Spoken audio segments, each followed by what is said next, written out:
चर्चा होती रहती है और होनी चाहिए, नई पीढ़ी को मालूम होना चाहिए, इसलिए इनसे कोई ऐसी कोई खास बात नहीं। और अब जब पत्र आ ही गया है कि पत्र को रिसीव करते हुए कि मिला है, तब उम्मीद है कि समय मिलेगा तो जाकर के बात करेंगे और फिर निर्णय तो सरकार को लेगा, केंद्र सरकार को लेगा। उसका क्या होगा हम लोग बातचीत करेंगे। अभी कहते हैं हम लोगों को खुद ही करना चाहिए।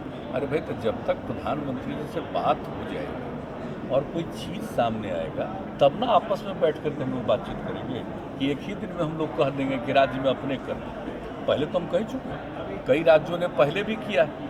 तो अगर करना होगा तो आपस में बातचीत करेंगे ना, और जब निर्णय लेंगे तो सर्वसम्मति से निर्णय लेकर के काम होगा।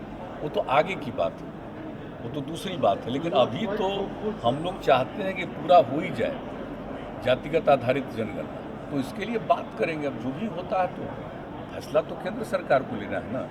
एक बार कराया जा चुका है 2011 में, तो कराने की नहीं, कोई दिक्कत 2011 में अलग से कराया था, अलग से वो किया था, तो वो तो अलग से किया, लेकिन उसका रिपोर्ट ठीक नहीं आया, वो प्रकाशित ही नहीं, प्रसारित ही नहीं। हम लोग तो उसके लिए भी बहुत बीच में किए थे कि एक बार हुआ था अगर 11 से 13 के बीच में, तो उसका तो नहीं आ पाया, कोई चीज़ आ नहीं पाया कि किसका कहाँ पर क्या पॉपुलेशन है, तो एक अलग विषय है। लेकिन एक बार अगर जनगणना हो जाती है तो बहुत अच्छा होगा। तो अब देखने की बात है, बातचीत होगी तो सब लोग अपनी बात रखेंगे। लेकिन आज जो बात होता है इसको काहे के लिए पार्टी का बात करते हैं? देखिए, पहले से ही राज्यों को अधिकार था कि वो तय करेगा ओबीसी का, और कई राज्यों में और हम लोगों के राज्य में आप जानते हैं जननायक कर्पूरी ठाकुर जी के समय में ईबीसी बना, अति पिछड़ा वर्ग बना। अलग अलग राज्यों की अलग अलग स्थिति, कहीं और भी ज़्यादा संख्या, तो ये राज्यों को ही अधिकार था पहले से। लेकिन इस बीच में अगर कोई निर्णय ऐसा हो गया तो केंद्र सरकार ने कर दिया कि नहीं, राज्यों को अधिकार है, पहले से ही अधिकार है, तो फिर राज्य को अधिकार रहेगा, वो करेंगे कि कौन बैकवर्ड क्लास में है। बैकवर्ड क्लास का भी कई हिस्सों में बांटते हैं कई राज्यों में लोग, तो उनको अधिकार है, करेंगे, जैसे बिहार में है। तो है ही नहीं, यहाँ तो पहले ही से है ना। और इसमें भी आप देखते हैं ना कि कितनी बार ऐसा हुआ है कि कोई पिछड़े वर्ग में थे, उनको अति पिछड़ा का हम लोगों ने दिया।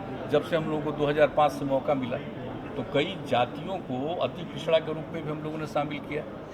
तो आप तो जानते, तो राज्य का ही अधिकार था। लेकिन अब कोई कोर्ट का आदेश आ गया तो उसके लिए केंद्र सरकार ने उचित समझा कि भाई इसको कर देना चाहिए। तो ये बात तो पहले से ही है ना लागू, तो उसको फिर से कॉन्स्टिट्यूशन में इस बात को ला करके, ताकि राज्यों को अधिकार रहेगा। पहले से ही अधिकार था, बीच में थोड़ा भंग हो गया तो फिर से इसके लिए केंद्र सरकार को तो बधाई देंगे ना कि उन्होंने कर दिया। आदरणीय प्रधानमंत्री जी ने सोच लिया और ये फिर से अधिकार दे दिया राज्यों को, ये अच्छी बात है और राज्य तो करेगा ही। और उसके बाद आगे बातचीत होगी तो होगी ही। अगर एक बार हो जाता है ना जातिगत जनगणना, तो सब चीज़ सामने आ जाएगा, तो और अच्छे ढंग से सब कुछ